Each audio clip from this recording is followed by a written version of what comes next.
ସାଙ୍ଗମାନେ ଆଜି ଗୋଟେ ମାଛ ତରକାରୀ ବନେଇଛି। ଆଉ ମାଛ ତରକାରୀଟା ଆପଣଙ୍କୁ ବହୁତ ହି ଭଲ ଲାଗିବ। ବହୁତ ସିମ୍ପଲ ହିସାବରେ ବନେଇଛି ଆଉ ବହୁତ ହି କମ୍ ଟାଇମରେ ବନେଇଛି।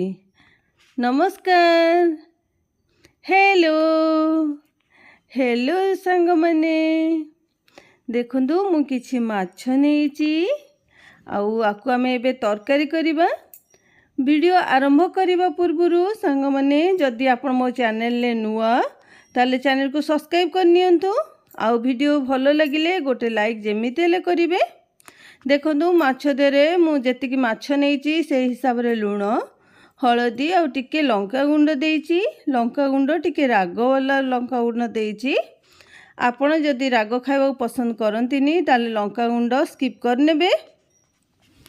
ମାଛକୁ ବହୁତ ଭଲ ଭାବେ ଗୋଳେଇ ନେଇଛି ଲୁଣ ହଳଦୀ ଲଙ୍କାଗୁଣ୍ଡ ଦେହରେ। ଗୋଳେଇକି 10 ମିନିଟ୍ ପାଇଁ ମୁଁ ରେଷ୍ଟ କରିବାକୁ ରଖିଦେଇଛି। ଏବେ ଆମେ ଗ୍ୟାସ୍କୁ ଅନ୍ କରିକି ଗୋଟେ କଢ଼ାଇ ନେଇଛୁ। ଆପଣ ପ୍ୟାନ୍ ବି ନେଇପାରିବେ। ସୋରିଷ ତେଲରେ ଆମେ ମାଛକୁ ପ୍ରଥମେ ଛାଣିବା। ମୁଁ କିଛି ସୋରିଷ ତେଲ ନେଇଛି। ଆପଣ ଚାହିଁଲେ ଆପଣଙ୍କ ମନପସନ୍ଦର କୌଣସି ବି ତେଲ ନେଇପାରିବେ, କିନ୍ତୁ ସୋରିଷ ତେଲରେ ମାଛ ତରକାରୀଟା ବହୁତ ହି ବଢ଼ିଆ ଲାଗିବ। ତ ଦେଖନ୍ତୁ ତେଲ ଗରମ ହେଇଯାଇଛି। ମୁଁ ଗୋଟେ ଗୋଟେ କରି ମାଛ ଗୁଡ଼ାକ ଏମିତି ପକାଇ ଦେଉଛି। ଗୋଟେ ସାଇଡ଼୍ ହେଇଗଲାଣି ତ ଆମକୁ ମାନେ ଆରପଟ ସାଇଡ଼୍କୁ ଏମିତି ପଲଟି ନେବା। ମାଛକୁ ଟିକେ କଡ଼ା କରିକି ଛାଣିବା। ଏମିତି ମାଛକୁ ଟିକେ କଡ଼ା କରିକି ଛାଣିବା। ଏଇ ରେସିପିରେ ମାଛକୁ ଟିକେ ଆପଣ କଡ଼ା କରିକି ଛାଣିବେ, ଏଇଟା ବହୁତ ହି ଭଲ ଲାଗିବ।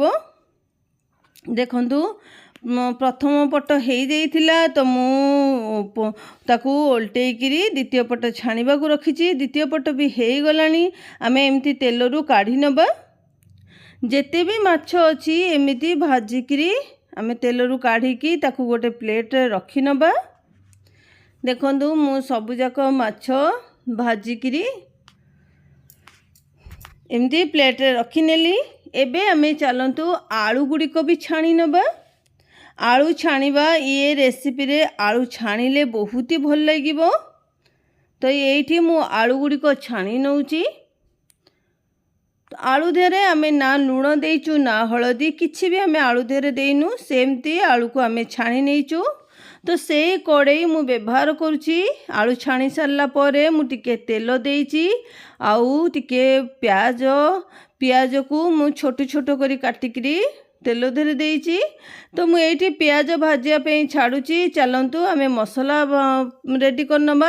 ଯେତେବେଳେ ଯାଏ ପିଆଜ ପ୍ରସ୍ତୁତ ହେଉଛି, ମସଲା ପାଇଁ କିଛି ଅଦା, କିଛି ରସୁଣ, କିଛି ଗୋଟେ ଛୋଟ ପିଆଜ, ଡାଲଚିନି, ଜିରା ଆଉ ଧନିଆ ନେଇଛି, ଟିକେ କଞ୍ଚା ଲଙ୍କା ନେଇଛି। ଆକୁ ବହୁତ ଭଲ ଭାବେ ପେଷ୍ଟ ବନେଇଦେବା। ଦେଖ ମୁଁ ଆକୁ ବାଟି ନେଇଛି ଭଲ ଭାବରେ। ବାଟିଲା ବେଳେ ପର୍ଯ୍ୟନ୍ତ ଯେତେବେଳେ ମୁଁ ମସଲା ରେଡ଼ି କରୁଥିଲି, ମସଲା ଭିତରେ ରେଡ଼ି ହେବା ଭିତରେ ପିଆଜ ବି ଆମର ରେଡ଼ି ହେଇଯାଇଛି। ତ ମୁଁ ଏଇଠି ଗୋଟେ ଚାମଚ ମୁଁ କାଶ୍ମୀର ଚିଲି ଦେଇଛି।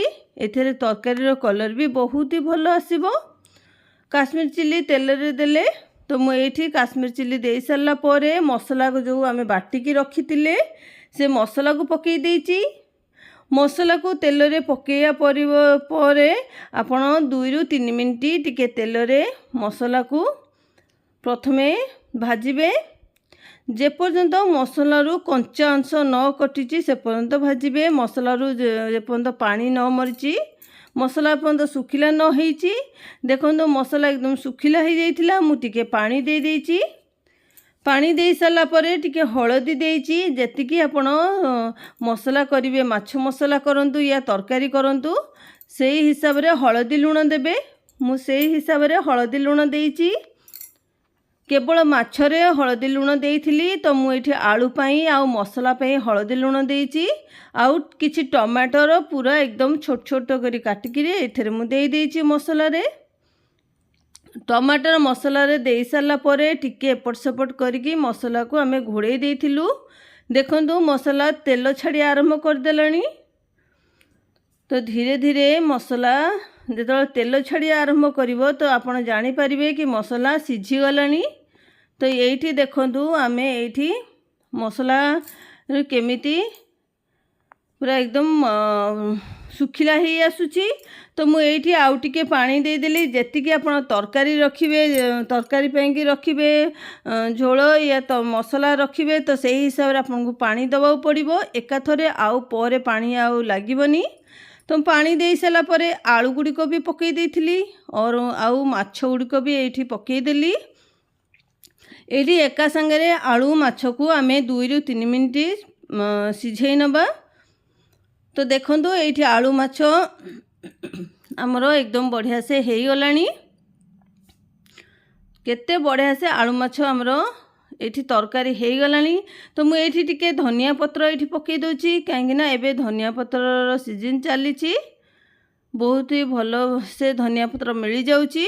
तो मुझे धनिया पत्र सब पकईकरी ये माछ आमर रेडी हो गलानी। एकदम बहुत ही बढ़िया भावे माछ आमर रेडी ही प्रस्तुत हो जाइए। बहुत कम टाइम भी लगिला माछ तरकारी को तैयारी होबा पई कि सांग माने एपरी जदि आपण माछ तरकारी बनाउचंदी आपण को आउ कौन सी टाइप रो माछ तरकारी खाइबा को इच्छा हबनी। ये बहुत ही भल लागिबो। निश्चिंत गोटे थर ये माछ तरकारी को बनै कि देखिबे आपण अलगा कौन सी प्रकार माछ तरकारी बनैया को इच्छा प्रकाश करिवेनी। तो सांग माने आज पई एतिकी पुणी आसीबी नुआ एक रेसिपी नेइकिरी।